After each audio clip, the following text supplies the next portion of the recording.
Joined by Hofstra coach Dennis Papadatos following a loss to number 5 North Carolina State today here at the Max Sports Complex. Coach, just opening thoughts on tonight's match.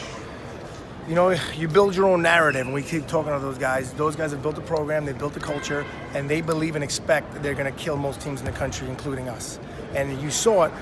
I would say there wasn't times there was lacking of effort. The effort was there, but they had effort and belief because they thought that they should beat you. They thought they shouldn't give up points. And when that happens, belief and expectation is the most important thing in this whole world. And I think we lacked some of it. Weren't sure if we're supposed to. And then things go a little haywire. We got to adjust the belief and change the narrative that you belong. And it only changes if you change it. Because if people believe you don't belong, it's because you created it. So now it's our job to create it back like, hey, we do belong. We are here to stay. And we probably didn't make much progress in that. But I think, I'll give you an example. This effort level today would have won some of the dual meets we lost before this. That's the truth. This effort level would have won some of the dual meets that we lost this year, that we were the better team, that effort was the So, you got to take that with a grain of salt of belief and expectation. That's on everybody. You know what I mean? We got to do a better job of instilling it in them. So, but they got to believe. But I can tell you this: they believe. It's obvious. Coach, you gave Matt Templeton to start today at 133, a higher weight class than he's used to wrestling. What did you think of his performance? Well, Templeton always battles. We're glad that Templeton has opportunities, but we have 3 33-pounders that are out right now. Templeton weighed in at 127.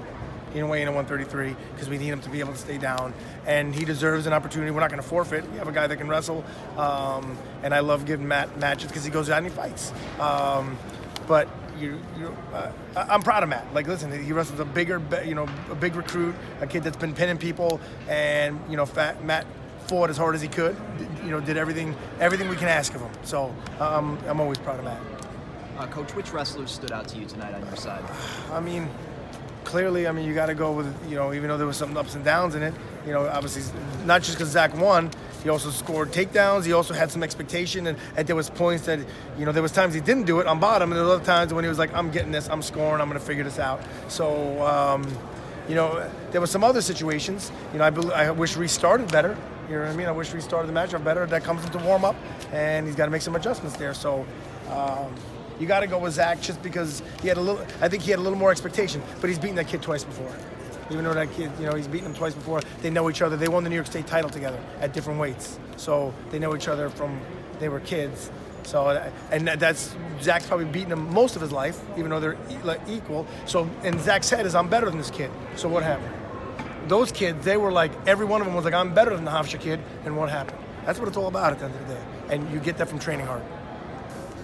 What did you see on that second review where it looked like they gave him 2 points, they gave Wilson 2 points? Well, they did. Then, because but then Nia Ward ended up with a 2 the rule book says that you always get reaction time in a takedown, except in the rear return mat stance, which is when you're behind them, which we were, and you put them down. If the hand touches, even if it's for a millisecond, it's a takedown. So the kid put his hand down and rolled, and I'm like, even though it was 1 second, and then he rolled down and he ended up behind us, that's a takedown, you missed it, and per the rule, if he missed that, he has to stop it there, and it comes back, and it's our takedown, which is what happened. Same thing with the first one. The rule is, if there's weight on your hands and you're stuck there from your opponent, there's a takedown, and that's what it was, even though his butt wasn't down, and that's why we won both challenges, because we were right, you know what I mean? Thank God that, some of them were kind of close, but, the camera clearly showed that we were correct. Coach, how do you move on from here and get ready for LAU next week? You don't have a choice. That's how you move on, right? Hey, you got to get moving, and you got to figure it out. Take the positives, out of it, of what more so than what you did right, what you did wrong, so we can make adjustments. Or, like I said, if you're lacking belief, what can we do to get belief? Think about yourself, and if you're lacking belief, be honest with yourself and come to us so we can kind of help, because we do the right things, we put the time in, we train hard. There's no reason to not believe. Like, if there was a reason not to believe, I would tell you, but there's no reason to not believe. But that's still harder to do. That's why they wrestle matches, right? So very hard to do, and belief comes with work and then comes with results. So, their results have been very high, so their belief is very high, right? I don't know if one comes before the other. They usually go together. So that's it. We got to, get back to the drawing board, stick to the things that we're doing right, and make the adjustments on some of the things that maybe we need to adjust so you can keep moving forward to get ready for March. All right, Coach, thanks for the time. Appreciate it.